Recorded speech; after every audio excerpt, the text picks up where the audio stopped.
primeira fornada da nossa rosca de mandioca. Ficou top, hein? Vou mostrar pra vocês. Pera aí. Gente, ó. Que belezura. Macia, viu, gente? Ó, bem macia. Eu não vou provar agora, porque tá muito quente. Mas na hora que nós for provar... Calma, Dudu. Eu vou gravar pra vocês, tá bom? E fiz também um bolo mesclado. Só segurar os meninos, né? Mas comer um pouquinho pode, viu, gente? Porque podem estar perguntando aí. Ah, mas e a dieta, né? Só que, como disse o médico para os meninos e para nós, pode, gente, pode. Pode comer tudo isso aqui, ó. Quem tá de dieta pode, tá?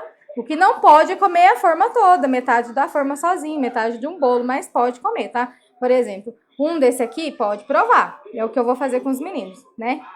Vamos confiar no processo. Vou tentar fazer eles comerem um só.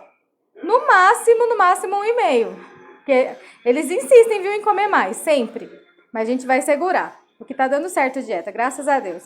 E eles já estão adaptados, estão comendo bem menos, estão aceitando o não como resposta, que antigamente não aceitava, né? Mas voltando pra rosca de mandioca, gente, já postei a receita aí, tá?